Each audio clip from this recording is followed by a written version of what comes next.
ரோமர் 10:10. நீதி உண்டாக இருதயத்திலே விசுவாசிக்கப்படும், ரட்சிப்புண்டாக வாயினாலே அறிக்கை பண்ணப்படும்.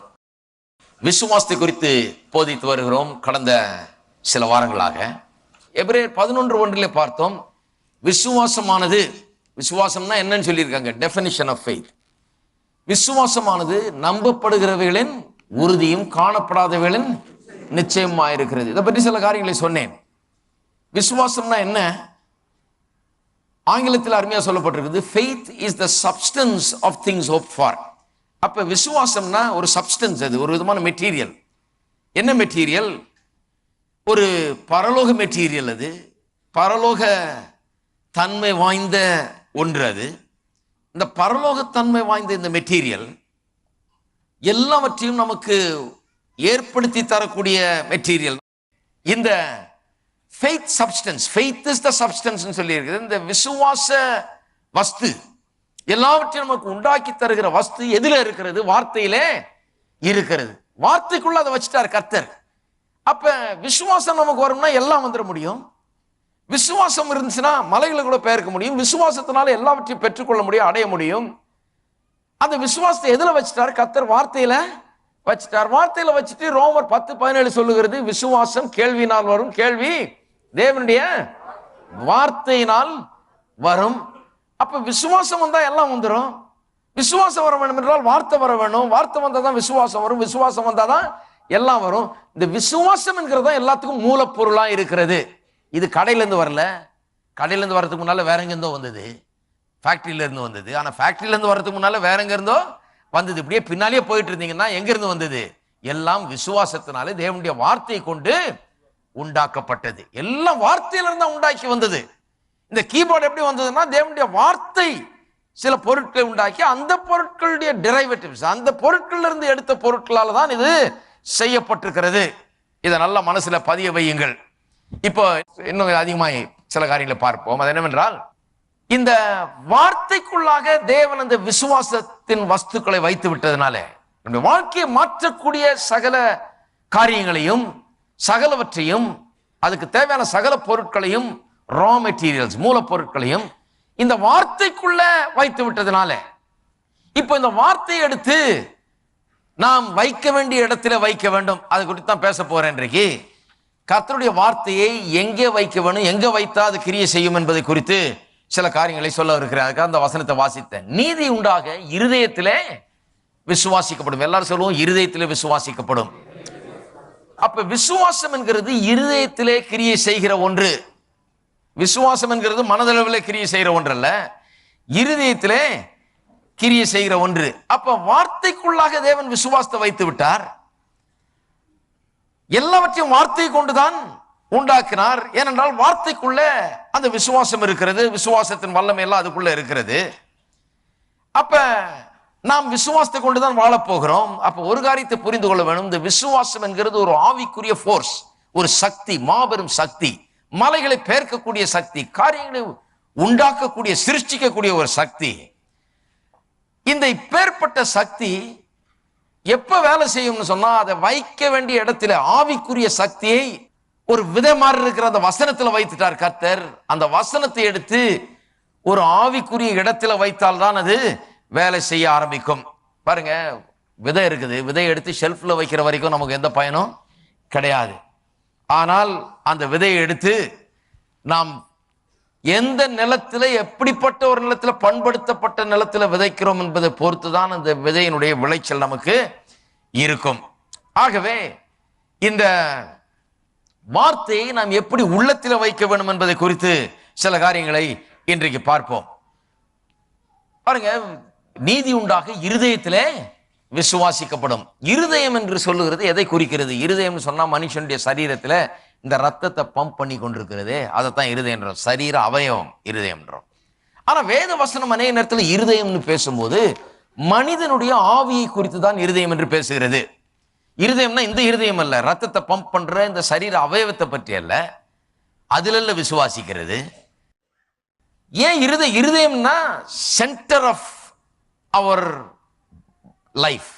இருதயம் என்று சொன்னால் நம்முடைய வாழ்க்கையின் அல்லது நம்முடைய ஜீவியத்தின் மைய பகுதி. த ஹார்ட் ஆஃப் த சிட்டின்னு சொல்றோம். ஹார்ட் ஆஃப் த சிட்டின்னா என்ன? சிட்டிக்கு ஒரு இருதயம் இருக்குதா? இல்ல. ஹார்ட் ஆஃப் த சிட்டினா சிட்டிக்கு நடுவுல என்ற அர்த்தம். அப்ப மனிதனுடைய வாழ்க்கைக்கு நடுவுல இருப்பது என்ன? ஆவி, மனுஷனுடைய ஆவி. இந்த ஆவியை குறித்து தான் நீங்க அப்படி சொல்லப்பட்டிருக்கிறது. நீதி உண்டாக இருதயத்தில் விசுவாசிக்கப்படும். அப்படி இப்படி வாசிக்கலாம். அது நீதி உண்டாக ஆவியிலே விசுவாசிக்கப்படும். ஏன் அப்படி சொல்லி இருக்குன்னு சொன்னா, மனுஷன் ஆவி ஆத்துமா சரீரமாக இருக்கிறான் என்று வேதவசனம் நமக்கு போதிக்கிறது. தேவன் ஆவியா இருக்கிறார், அது போலவே மனுஷனும் ஆவியா இருக்கிறான். ஆச்சரியமா இருக்கு இல்லையா? நிறைய பேர் நினைச்சிட்டு இருக்கோம் நம்ம வெறும் சரீரம் என்று சொல்லி. அப்ப சரீரம் நினைக்கிறவங்க என்ன பண்றோம்? வெறும் இந்த சரீரத்தில் பிஸியா இருக்கிறோம். இதை உடுத்துறது, இதை கிளீன் பண்றது, இதை போஷிக்கிறது, இதுக்கு சாப்பாடு கொடுக்கறது, இதுக்கு இது மேல ஒரு கூரை வேணும்னு கேட்கறது, இதுலயே தான் இருக்கிறோம். இந்த சரீரம், இந்த சரீரத்தை தான் பெருசா நம்ம நினைக்கிறோம். ஆனா மனுஷன் சரீரத்தை காட்டிலும் பெரியவனா இருக்கிறான். அவன் ஆவி ஆத்துமா சரீரமாய் இருக்கிறான். ஏன் அப்படி உண்டாக்கப்பட்டிருக்கிறான்? ஏனென்றால் தேவன் எப்படி இருக்கிறாரோ அது போல மனுஷன் உண்டாக்கப்பட்டிருக்கிறான். தேவன் எப்படி இருக்கிறார்? ஆவியாய் இருக்கிறார். நான் உங்களுக்கு சொல்லுகிறேன், மனுஷனும் ஆவியாக தான் இருக்கிறான். இன்றைக்கு என்ன பாக்குறீங்க?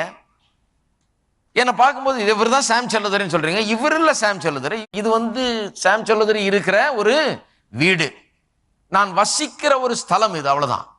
என் வீட்டை பார்த்துட்டு அது ஒரு கட்டடம் பாருங்க. அந்த கட்டடத்தை பார்த்துட்டு இதுதான் சாம் செல்லதுரைன்னு சொன்னீங்கன்னா எப்படி இருக்கும்? அது சாம் செல்லதுரை இல்லை, அந்த வீட்டுக்குள்ள இருக்கிறவர் தான் சாம் செல்லதுரை. அப்ப நான் இதுக்குள்ள இருக்கிறேன். என்னை நீங்கள் யாருமே பார்த்ததே கிடையாது. இவ்வளவு நாள் வர்றீங்க, என்ன நீங்க யாரும் பார்த்தது கிடையாது. உங்களையும் நான் பார்த்ததே கிடையாது. அதான் பவுல் சொல்றார், மாம்சத்தின்படி ஒரு மனுஷனையும் நான் அறியேன். உங்களை நான் பார்த்தது கிடையாது, என்ன நீங்க பார்த்தது கிடையாது. நம்முடைய வெளிப்புறத்தை நாம் பார்க்கிறோம், நம்முடைய சரீரத்தை பார்க்கிறோம், நாம் இருக்கும் வீட்டை பார்க்கிறோம். நான் இங்க உள்ள இருந்து கொண்டு இந்த கண்களாகிய ஜன்னல் வழியாக உங்களை நான் பார்த்து கொண்டிருக்கிறேன். உங்களை பார்த்துக்கிட்டு இருக்கிறேன்னா உங்களுடைய சரீரத்தை நான் பார்த்துக்கிறேன். நீங்க அங்க உள்ள இருந்துகிட்டு உங்க கண்களாகிய அந்த ஜன்னல் வழியாக என்னுடைய சரீரத்தை பார்த்து கொண்டிருக்கிறீர்கள். அப்ப உள்ள இருக்கிற ஆள் தான் ஆளு. அந்த உள்ளான மனுஷன் சொல்லுகிறோமே, அது யார்? அதான் ஆவி. தேவன் ஆவியா இருக்கிறார். தேவனுக்கு ஒரு சரீரம் கிடையாது, ஆவியாகிய தேவன். அதே போல மனுஷன் ஆவியா தான் இருக்கிறான். அவனுக்கு ஒரு சரீரம் இருக்கிறது, அதுக்குள்ள வாழ்ந்து கொண்டிருக்கிறான். அவனுக்கு ஒரு மனம், ஆத்துமா, அதான் மனம், அது கொடுக்கப்பட்டிருக்கிறது. அப்ப மனுஷன் ஆவியா இருக்கிறான் தேவனை போலவே. அவன் he is essentially a spirit. அவன் அடிப்படையில் பார்க்க போனால் ஆவி மனிதன், ஆவிதான் அவன். அதனாலதான் பாருங்க, இயேசு இந்த பூலோகத்துக்கு வந்தார். அவர் யார்? மாம்சத்தில் வெளிப்பட்ட தேவன். அப்படின்னா என்ன அர்த்தம்? தேவன் ஆவியா இருக்கிற தேவன் இப்போ மாம்ச ரூபம் எடுத்து பூமியில வந்தார். மாம்ச சரீரம் அவருக்கு வந்துட்டதுனால அவர் தேவன் இல்லை இப்ப இல்ல, மனிதன் ஆயிட்டாரு, தேவன் இல்லைன்னு. தேவனாகவும் இருக்கிறார். இப்ப மாம்ச சரீரத்தை உடைய தேவனாய் இருக்கிறார். தேவன் ஆவியா இருக்கிறார். அதே தேவன் இப்ப மாம்ச சரீரத்தை உடைய தேவனா இங்க வந்துட்டார். அதே போல மனுஷன் சாகும்போது இந்த மாம்ச சரீரத்தை அவன் களைந்து போடுகிறான். மாம்ச சரீரம் இங்க கிடக்குது, அவனுடைய ஆவியோ எங்க போயிடுச்சு? தேவனிடத்துல போய் விடுகிறது. அப்ப ஆவி பிரிந்த பிறகு வெறும் சரீரம் மட்டும் தான் இங்கே கிடக்குது. அவன் வெறும் ஆவியா இருக்கிறான். அவன் மனுஷனா இல்லையா? இன்னும் மனுஷனா தான் இருக்கிறான். அவன் இப்ப மனுஷன் இல்லையா? இப்ப அவனுக்கு சரீரம் இல்லையா? நல்ல மனுஷன் இல்ல இல்ல இல்ல, அவன் மனுஷன் தான். அவன் எங்க போயிருக்கான்? தேவனுடைய சமூகத்துக்கு போயிருக்கிறான். அதனால தான் பவுல் சொல்லுகிறார், இந்த தேகத்தை விட்டு பிரியும் போது எங்க போறேன்? நானு தேவனிடத்துல போகிறேன். அவர் சொல்றாரு, இங்க இருக்கிறதா இல்ல அங்க போறதான்னு எனக்கு தெரியல. இங்க இருக்கிறதா அங்க போறதா என்பதை குறித்து நான் யோசித்துக் கொண்டிருக்கிறேன். இங்க இருந்தா அது உங்களுக்கு நல்லா, அங்க போனா எனக்கு அது ரொம்ப சந்தோஷமா இருக்கும். ஆனா இங்க இருந்தா அது உங்களுக்கு நான் நிறைய காரியங்களை செய்வேன் என்று சொல்லுகிறார். அப்ப இந்த தேகத்தை விட்டு போனவன் அவன் மனுஷன். அவன் எங்க போயிட்டான்? அங்க தேவனிடத்துல போயிடும். அப்போ ஒரு மனுஷன் சாகும் போது அவனுடைய சரீரம் இங்க கிடைக்குது, அவன் அங்கே போயிட்டான். அப்ப அவன், அந்த மனுஷன் யார்? ஆவியா இருக்கிற அவன் தான் அந்த மனுஷன். அவன் தான் அங்க போறான். நம்ம என்ன பண்றோம்? வெறும் சரீரத்தை தான் கொண்டு போய் அடக்கம் பண்றோம். அவன் அடக்கம் பண்ணல. இதெல்லாம் சொன்னாலே ஜனங்க அழுகிறது நிறுத்திடுவாங்க. நான் சொல்றது இதெல்லாம் அவன் அடக்கம் பண்ணல. ஜனங்க என்ன, ஐயோ அடக்கம் பண்றாங்க அவரை. அவர் அடக்கம் பண்ணலங்க, அப்படி வெறும் சரீரத்தை அடக்கம் பண்றான். அவர் எங்க இருக்கிறாரு? இப்ப தேவனுடைய சமூகத்திலே. அவர் அங்க போயிட்டாரு. ஆளை அடக்கம் பண்ணல. ஆள் அடக்கம் பண்ணா அப்ப ஆள வேண்டியதான். ஆள் அடக்கம் பண்ணல, வெறும் சரீரத்தை அடக்கம் பண்றோம். கொஞ்சம் டெம்பரரியா அதுக்கு ஒரு இடம் தேவை. அதுக்கு அந்த சரீரத்தை கொண்டு வந்து இங்க வைக்கிறோம். ஆனா கர்த்தர் ஆவியாகிய மனுஷனுக்கு ஒரு சரீரத்தை கொடுத்து அவனுக்கு ஒரு ஆத்மாவை கொடுத்திருந்தார் சரீரத்தில் வாழும்படியாக. அந்த கர்த்தர் ஒரு நாள்ல திரும்ப வந்து அந்த சரீரத்தை கூட எழுப்புவார், எழுப்பி அவனுக்கு திரும்ப அதை கொடுப்பார். ஏனென்றால் இந்த சரீரம் கூட அவருடைய ரத்தத்தினால் கிரயம் கொடுத்து வாங்கப்பட்டிருக்கிறது. அதனால்தான் அவர் சொல்றாரு, அந்த சரீரத்தை கூட உள்ள விட மாட்டார். அதனால அவர் என்ன சொல்றாரு, இந்த சரீரத்தை கூட நான் கல்லறையிலே இருக்க விட மாட்டேன். இது ஒரு பெர்மனன்ட் ஹோம் இல்ல, இது நிரந்தரமான தங்குமிடம் அல்ல. இந்த சரீரத்துக்கு கூட இந்த சரீரம் வரும் மண்ணோட மண்ணா போய் சாம்பலுக்கு சாம்பலும் புழுதிக்கு புழுதியும் அப்படியே மண்ணுக்கு மண்ணுமா அப்படியே ஒப்பு கொடுத்துறது இல்லை. நம்ம இந்த சரீரத்தை இந்த மண்ணுல வைக்கிறோம், முற்றிலுமா அதுலயே தங்கிட போறது இல்லை. அதிலிருந்து திரும்ப அது எழுப்பப்படும் மகிமையான சரீரமாக அது திரும்ப மனுஷனுக்கு கொடுக்கப்படும். இப்போ புரிந்திருப்பீங்கன்னு நினைக்கிறேன். அப்ப மனுஷன் ஆவியா இருக்கிறான். இப்ப நான் ஒரு ஆவி, நீங்க ஒரு ஆவி. ஒரு சரீரம் என்கிற போர்வைக்குள்ள நாம் வாழ்ந்து கொண்டிருக்கிறோம். சரீரம் என்கிற ஒரு வீட்டுக்குள்ள நாம வாழ்ந்து கொண்டிருக்கிறோம். நம்ம ஆவி மனுஷனா இருக்கிறபடினாலே தேவனை போலவே இருக்கிறோம். இந்த ஆவியின் மூலமாக தான் நாம் தேவனோடு கூட தொடர்பு இருக்கிறோம். தேவனுடைய சாயலும் ரூபத்திலும் உண்டாக்கப்பட்டிருக்கிறோம் என்று சொன்னால் அவர் எப்படி ஆவியா இருக்கிறாரோ அதே போல நாமும் ஆவியா இருக்கிறோம். அப்ப நான் தேவனோடு தொடர்பு கொள்ள வேண்டும் என்று சொன்னால் நான் ஆவி மனுஷனா இருக்கிறபடினால ஆவியா இருக்கிற தேவனோடு கூட எனக்கு தொடர்பு ஏற்படுத்திக் கொள்ள முடியும். எனக்கு ஒரு கெப்பாசிட்டி இருக்குது கர்த்தரை தொடர்பு கொள்வதற்கு. ஒரு ஆடு மாடு கர்த்தரோட தொடர்பு கொள்றது இல்லை, நான் கர்த்தரோடு தொடர்பு கொண்டு ஐக்கியம் கொள்ள முடியும். என்றால் நானும் ஆவியா இருக்கிறேன், கர்த்தரும் ஆவியா இருக்கிறார். நான் சரீரத்தில் வாழ்ந்தாலும் நான் ஆவியாகத்தான் இருக்கிறேன். என்னுடைய ஆவி வந்து ஆவிக்குரிய காரியங்களை நான் அறிந்து கொள்ளும்படியாக கொடுக்கப்பட்டிருக்கிறது. கர்த்தரை அறிந்து கொள்கிறது என் ஆவியினால் அறிந்து கொள்கிறேன். கர்த்தரை தொடர்பு கொள்கிறது ஆவியினால தொடர்பு கொள்கிறேன். என்னுடைய மனம் வந்து என்னை அறிந்து கொள்ளும்படியாக கொடுக்கப்பட்டிருக்கிறது. என்னுடைய சரீரம் வந்து என்னுடைய உலகத்தை அறிந்து கொள்ளும்படியாக கொடுக்கப்பட்டிருக்கிறது. என் சரீரத்தை கொண்டு இப்ப எனக்கு சொல்ல முடியுது குளிருதா வேர்க்குதா அப்படிங்கிறதுக்கு யாரும் வந்து எனக்கு ஒரு தீர்க்க தரிசனம் சொல்ல வேண்டியதில்லை. இதோ கர்த்தர் சொல்லுகிறார் உனக்கு குளிர் அதிகமா இருக்கிறது இல்ல, கர்த்தர் சொல்ல வேண்டியதில்லை. எனக்கு வந்து இந்த சரீரம் சொல்லுது. இந்த சரீரத்தில் இருக்கிற நரம்புகள், இதுல இருக்கிற அவயவங்கள் எல்லாம் அதுக்காக ஏங்கி கொண்டிருக்குது. எதுக்காக ஏங்கி கொண்டிருக்கிறது? சூடான ஒரு பொருளை சவ்வை தொட்டனா டக்குன்னு சுடுதுன்னு எனக்கு சொல்லுது, என் மூளைக்கு அது சொல்லுகிறது. இந்த சரீரம் வந்து இந்த உலகத்தில் இருக்கிற காரியங்களை சரீரத்துக்கு அடுத்த காரியங்களுக்கு நான் பயன்படுத்தலாம். அப்ப அதனால்தான் சொல்லி இருக்குது வேதவசனம், நாம் தரிசித்து நடவாமல் விசுவாசித்து நடக்கிறோம். தரிசித்து நடக்கணும்னா we don't walk by sight, we walk by faith. walk by sight னா பார்த்து கண்ணு பார்த்து நடக்காம விசுவாசத்தில் நடக்கிறோம்னா இப்படியே போயிட்டு கண்ணை மூடிட்டே நடக்கக்கூடாது. பைபிள்ல சொல்லி இருக்குதுங்க, நாங்க தரிசித்து நடவாமல் விசுவாசத்தில் நடக்கிறோம்னு. அது நம்ம நாட்டில் அதெல்லாம் செய்யவே கூடாது. கண்ணை நல்லா திறந்து பார்த்து நடக்கணும். இன்னும் 2 கண்ணு எக்ஸ்ட்ரா இருந்தா கூட பெட்டரா இருக்கும் போல இருக்கு. இந்த பக்கம்லாம் வந்து பார்க்கலாம். அந்த மாதிரி நாடு நம்ம ஊரு. அது ரொம்ப ஜாக்கிரதையா இருக்கணும். தரிசித்து நடவாமல்னு சொன்னா நீங்க ரோட்ல நடக்கும் போது தரிசித்து நடக்க கூடாதுன்னு இல்ல, அப்ப நடக்கும் போது தரிசித்து தான் நடக்கணும். இருக்கீங்களா? ரோட்ல போகும்போது கண்ணை திறந்து பார்த்தா நடக்கணும். தரிசித்து நடவாமல் விசுவாசித்து நடக்கிறோம்னு சொன்னா ஆவிக்குரிய ஜீவியத்தை குறித்து சொல்லுகிறது. ஆவிக்குரிய ஜீவியத்துல கண்ணால கண்டதை வைத்து நாம் வாழுகிறது இல்ல. எப்படி வாழுகிறோம்? தேவனுடைய வார்த்தை என்ன சொல்லுகிறதோ அதன் அடிப்படையில நாம் வாழுகிறோம். அதுதாங்க. அப்ப வந்து சரீரம் இந்த உலக பிரகாரமான காரியங்களை அறிந்து கொள்ள முடியாது கொடுக்கப்பட்டிருக்கிறது. மனம் என்னை அறிந்து கொள்ள முடியாது கொடுக்கப்பட்டிருக்கிறது. எனக்கு என்ன விருப்பம், எனக்கு என்ன வெறுப்பு, அதெல்லாம் புரிந்து கொள்ள முடியாக. என்னுடைய ஆவி தேவனை அறிந்து கொள்ள முடியாக, தேவனுக்கு அடுத்த காரியங்களை புரிந்து கொள்ள முடியாது கொடுக்கப்பட்டிருக்கிறது. அப்ப நான் தேவனுக்கு அடுத்த காரியங்களை அறிந்து கொள்ள முயற்சி செய்யும் போது இந்த சரீரத்தை வைத்து அறிந்து கொள்ள முயற்சி செய்ய கூடாது. இருக்கீங்களா? சிலர் அப்படிதான் முயற்சி செய்துட்டு இருக்கிறாங்க. அவங்க என்ன சொல்றாங்க, கர்த்தருடைய பிரசன்னத்தை இன்னைக்கு உணர்ந்தேன் பிரதர். எப்படி உணர்ந்தீங்க? ஆவிக்குள்ள உணர்ந்தீங்கன்னா அது வேற, அது உணர முடியும். சரீரம் சில நேரத்தில் அதை உணருது, சில நேரத்தில் உணராமல் போகிறது.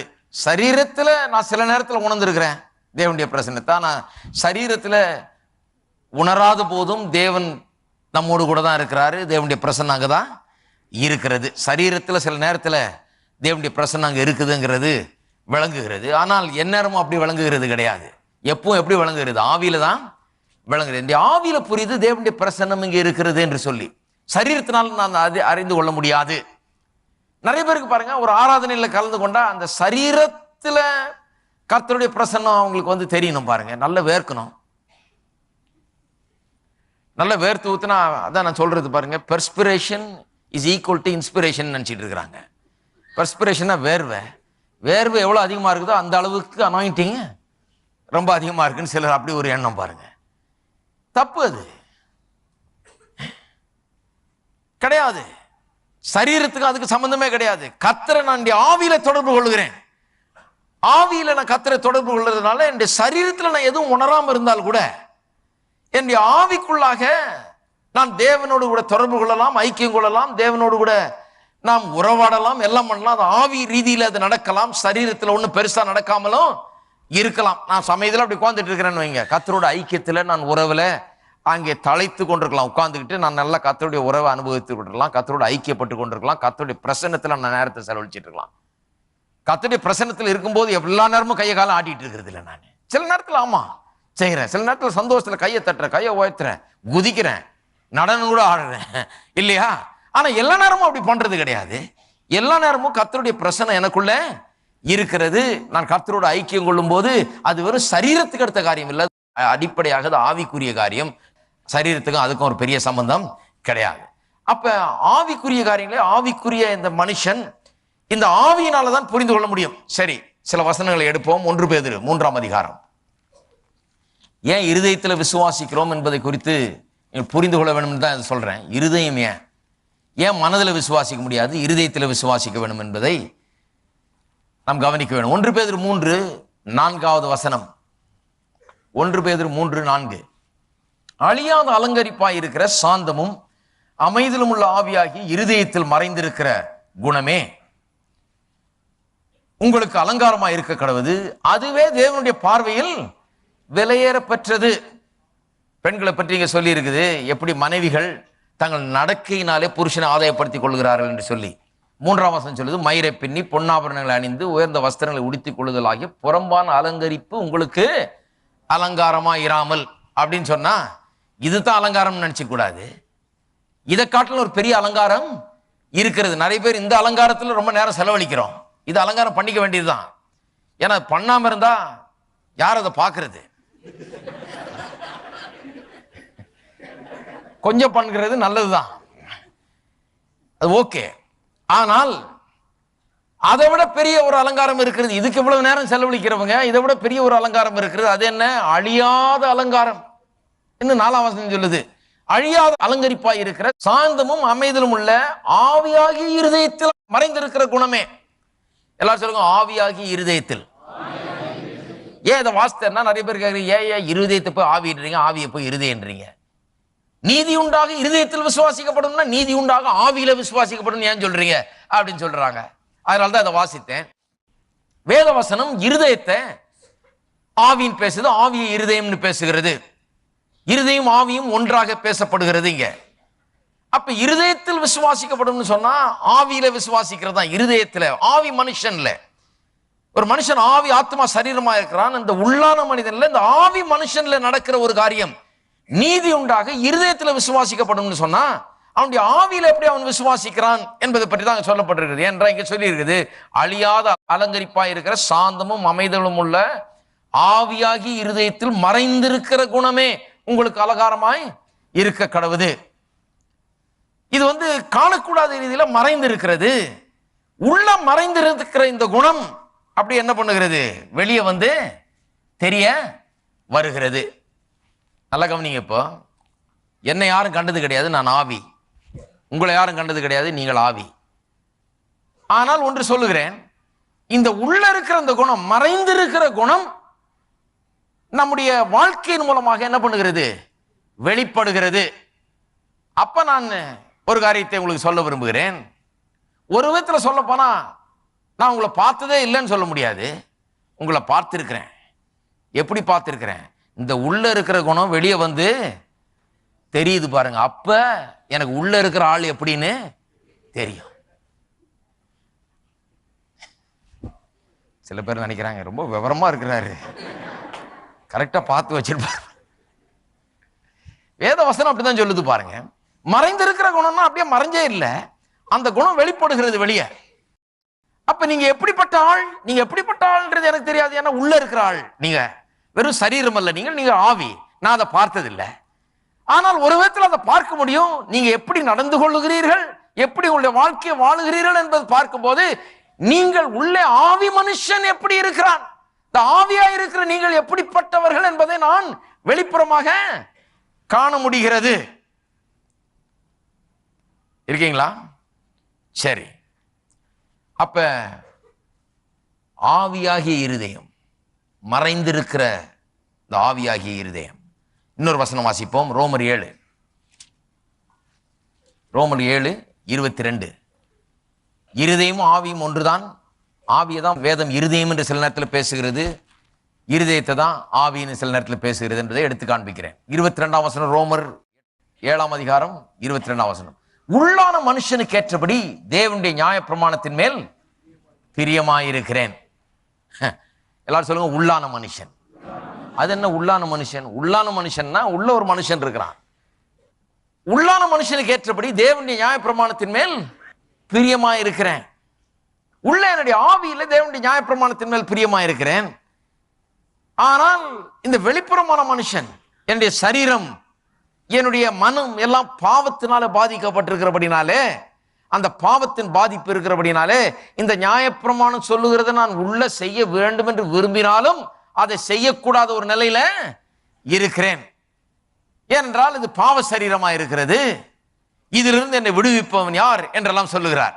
அப்ப பாருங்க, இதுதான் வேத வசனத்துல மனித ஆவியை குறித்த வெளிப்பாடு. மனித ஆவி எப்படி சொல்லப்பட்டிருக்கிறது? உள்ளான மனுஷன், இருதயத்திலே மறைந்திருக்கிற ஆவி, ஆவியாகிய இருதயம். இதுதான் நம்முடைய ஆவியை குறித்து வேத வசனம் நமக்கு போதிக்கிற காரியங்கள். அப்ப மனுஷன் ஆவியா இருக்கிறான்.